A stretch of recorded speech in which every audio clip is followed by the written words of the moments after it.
So, it's Geek Week on YouTube, so I thought I'd sort of throw my own video up about it. And of course, Geek Week is all about celebrating, geekiness and, geeking out on what you love. And I don't think it's very hard to deny, but I think that, Harry Potter is probably had the biggest impact on, not only culturally and sort of, geeky as well. We've seen a lot more fantasy things, and I think Harry Potter has had a lot to do with that. So, I'm going to take you just a quick view through all 7 books, what I thought of them, and what my general opinion of them was. So, let's start at the beginning, because it's a very good place to start. And of course, we start with Harry Potter and the Philosopher's Stone. Now, I say we start with this one, but in reality, we'll need to combine it with Chamber of Secrets, and you'll see why in a moment. Now, the first book did an absolutely fantastic job. It set up, basically, Hogwarts and the teachers for who we were going to meet for the next 6 books, and that's exactly what the Chamber of Secrets does as well, because we're introduced to, as in Harry Potter, we're introduced to the wizarding world through the eyes of Harry, and again we're continued to introduce to the world, but we're introduced to the world of how wizards live almost in their day-to-day life when we're introduced to the Weasley family and Harry goes to the Burrow. And that's, that's the very first time you get to see sort of wizards acting outside of the school rather than just seeing them in Diagon Alley. And these first 2 books are so crucial because they set up the world, and that's exactly what I think she had in mind, J.K. Rowling did when she wrote them. They are essentially world-building books. Now, most books, I don't have one to hand, but most books, when you read a fantasy book, it's so much bigger, it's so much more in depth and involved, but J.K. Rowling does such a fantastic job. And I'm not just saying that, yes, they are meant to be children's books, but then, adults caught on to Harry Potter as well. So she did some absolutely brilliant world building in my general opinion. And do they still stand up today? Yes, they're still absolutely fantastic reads, and I think people will be reading the Harry Potter series for years to come still, probably even decades. So, with those 2 covered, we now move on to the 3rd book, Harry Potter and the Prisoner of Azkaban. Now, in Azkaban, we're introduced to, again, more concepts in the wizarding world. We're introduced to the Minister. I think it's I think it is. God, I can't remember now. We're introduced to the Minister of Magic for the first time in this book. Yes, we are, yeah. And we're introduced, sort of how the wizarding world is run. We're also introduced the first idea of concept that there are, bad wizards. We're introduced to Azkaban. And because also in this book, we're also introduced to 2 creatures. Hold on a minute. Just wetting my whistle. And these creatures change how you sort of view the wizarding world then. And those creatures would be the Dementor and the Boggart. Now, so far we've sort of seen a very limited number of creatures in the last 2 books, but these creatures really set out and show that not all the creatures are all fluffy and happy clappy, particularly the Dementor. And we also, again, get more into building Harry's backstory, because we also learn, of course, Sirius Black, who is the prisoner, well, the prisoner of Azkaban. So we get to learn more about him, as we also get introduced to Lupin as well, who is the Defence Against the Dark Arts teacher that year. And we also learn more about Harry's parents' backstory, and of course throughout the books this story continues to get told, and ultimately itself becomes the story also within the story, as throughout each book you find out more about the parents and their backstory, and how they're also connected to Harry and Voldemort as well.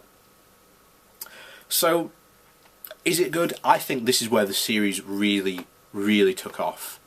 Because The Prisoner of Azkaban is a very, very good.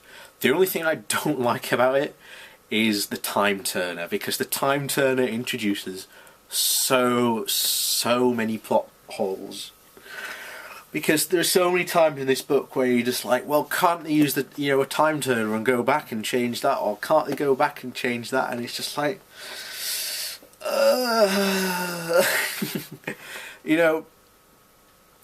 And after that, I don't think the time turner gets mentioned. But talk about a gigantic plot hole for the rest of the series. Now we get on to, well, what up until then. They've been considered quite short, and as you can see, all of a sudden you're boosted to that, which is, I believe it's about, yeah, it's just about almost all the other pages put together. I mean, how many pages are we talking? I think it's about 600, yeah, 636 pages. So it's quite a weighty tome, and, well, so far we've been introduced, well, we've seen Voldemort in the first book, but we hadn't really seen much of him. And of course we saw him in, we saw him as a young boy as Tom Riddle in Chamber of Secrets, but we didn't see him in Prisoner of Azkaban. But there was one thing that Dumbledore did say at the end of The Philosopher's Stone, which says, Voldemort is trying to return, Harry, and you may have stopped him this time, and you may stop him again, but that doesn't mean that he'll not come back.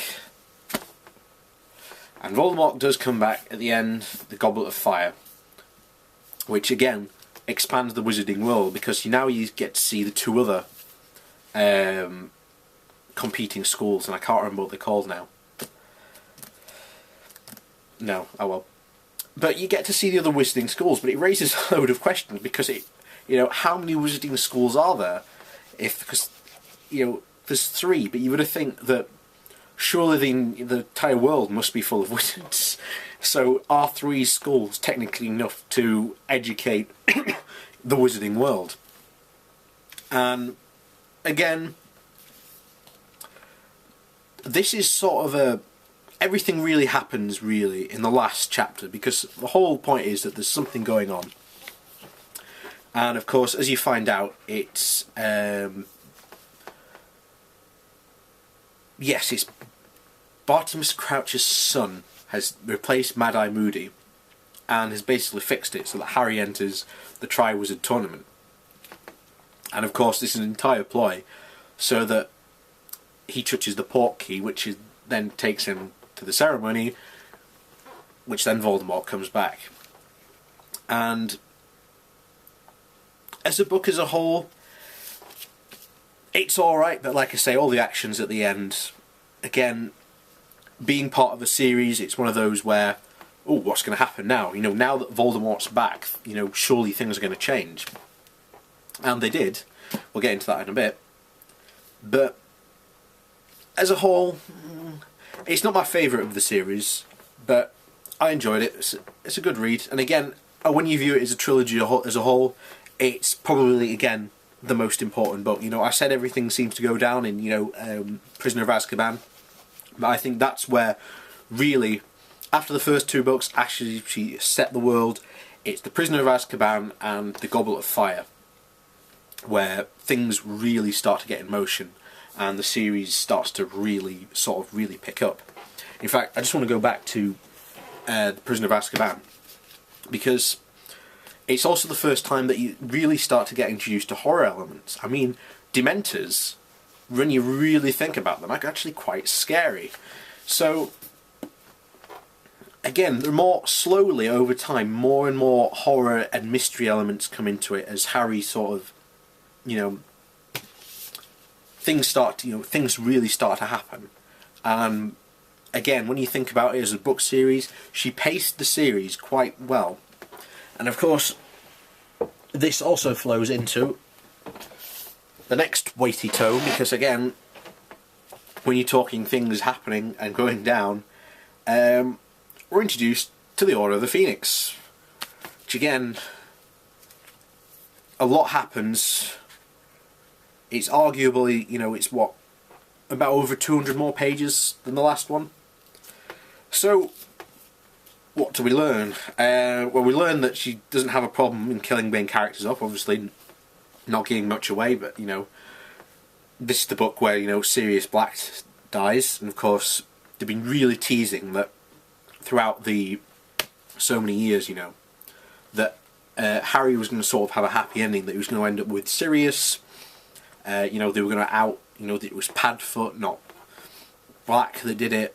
You know, they'd get to live together, you know, Harry'd finally get the family that he'd been sort of denied, really.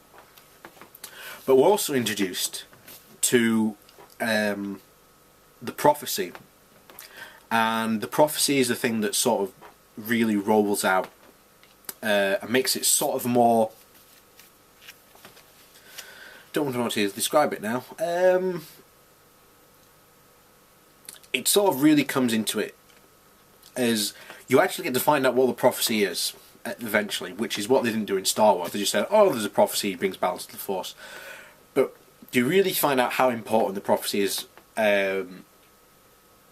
later on in the book? Because again, it ties into more of what happened between Harry and Voldemort, because obviously in the last book you find out that Harry and Voldemort are tied together, because it turns out I believe it's this book where their wands are connected, and not only that, but as long as they fight, neither can win, as long as they're they have this connection. But they're more connected than that, because I believe I can't remember if it was their... because inside Wizard Wand there's sort of the magic core, so to say, and in Harry's and Voldemort's are phoenix feathers. And I can't remember if they're from the same phoenix or they're from two phoenixes that are brothers. I can't remember now, but it's one of those two. And as a book, again, this is another... she does a lot of world building, but this is probably the most important, I'd say, of the series, because this now sort of sets up what's going to happen in the next two books, as well as telling you that things are changing in the wizarding world, because you get to see all the paranoia about, you know, Harry's being called a liar, and, you know, the Daily Prophet is, you know, covering up for the minister, and, you know, sort of things that sort of projecting the idea that, you know, nothing's happening, it's all just a lie. And then, you know, everything happens. Voldemort tries to break into the Department of Mysteries and find out what the prophecy is. So that sort of, again, I've already spoiled it, really. I'm sort of saying it sometimes, but I don't want to spoil it fully. But needless to say, when you get to this book, you'll really appreciate the world more, because, as again, J.K. Rowling is she's a very good world setter, and I'd love to see her write another series in this way, but in sort of taking it into a different world, or maybe in the same world but not focusing on Harry Potter, because I'd love to see the world outside Hogwarts. Because I think, and we'll get into that when I've finished, but she has created a very good world, and The Order of the Phoenix is one of those books where it sets everything up, and really it's sort of the final, you know, it's sort of the starting gun towards the finish that she sets up for this one. And then we come in to the Half-Blood Prince. Now, this one in particular, highly important, because I keep on saying highly important, but in this you find out more about Snape. You find out his relation to Harry's dad, because it's been very well established through the last books that, you know, and in particular the last book, again, we got to see the pensive in this one, which is where wizards can take out and store their memories, and, you know, other people can view it. So in this book we see this, because she builds up Snape more, because up until really this point, Snape had always been the ambiguous bad guy, you know, or well, yeah, he was very ambiguous, really. He wasn't really a good guy, but he wasn't really a bad guy either. We knew that he was spying for Dumbledore on Voldemort, and, you know, Voldemort had asked him to keep an eye on Dumbledore, so he was sort of like this double agent caught in between. And it's really this book where you sort of get to see more of Snape, and you just find out basically a bit more about him, really, because, as you all know, oh yeah, important, because this is the one also where you find out about Voldemort's Horcrux, which is basically keeping him alive. And of course, basically almost this entire book is the setup for the Deathly Hallows. Now, there's a huge spoiler in, particularly at the end of the Half-Blood Prince, which I don't want to spoil. But needless to say, they're now after Voldemort's Horcrux, so that basically they can take out Voldemort. And one of the things that, you know, happens, particularly in this, is Voldemort finally makes his move and takes over. So, because particularly in the Half-Blood Prince, you were having a lot of the daily, particularly for the Daily Prophet, of whenever a character reads the Daily Prophet, it's always said, it always gets mentioned that, oh, you know, someone's gone missing, or someone's been murdered, or something bad has gone on. There's even a change on the minister himself, because up until then, Fudge had always been described as very colourful, bright. He then gets replaced by a new minister who's very complete, who's completely the 180 of him. So you now know that things are happening in the Wizarding world, and in a way Voldemort's almost won. And then along comes Harry and Hermione and Ron searching for the Horcruxes, which, not to give away any spoilers because it's the last book in the series, but they do find the Horcrux. And of course, Harry becomes, well, Jesus. Basically, he gets killed and then rises from the dead. So, again, try not to give away too many spoilers, because I don't know who's watching this, but, you know, they might not have read the books, or, you know, they'll have seen the movies but not read the books. And I'll get onto I'll do another video later on about how the differences between the film and the books. But if I could say, none of the books individually, I'd say, bar the first three, no, 4, I'd say, bar the first 4, all the first, so Philosopher's Stone, Chamber of Secrets, Azkaban, Goblet of Fire, they stand very well as individual books, as I think someone could just, they could probably pick up any of those books, read it, and they'd pretty much understand what was going on. However, you get into Order of the Phoenix, Half-Blood Prince, Deathly Hallows, they all continue on from each other, and I don't think anyone sort of new could sort of pick up maybe Half-Blood Prince, but in it actually yeah, you could probably pick up Order of the Phoenix and maybe Half-Blood Prince if you started there, but I think you'd be very lost as to what's going on, because you really the last three books you sort of really need to read. Start off with Order of the Phoenix and then go on from there, because those three books, they are not built to be individual books. They are meant to be viewed almost as like the final ending trilogy, almost. So, as a whole, the entire series is absolutely brilliant. If you've never read the Harry Potter series, I highly recommend it. It's a brilliant series.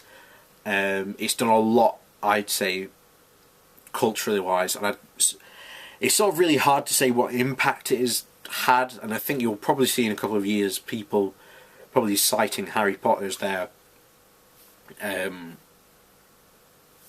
idea, particularly in terms of how magic works and sort of anything to do with magicians, wizards in general. Because in the sort of the world of Harry Potter, to use magic, wizards have to have wands. So, up until that point, I've never seen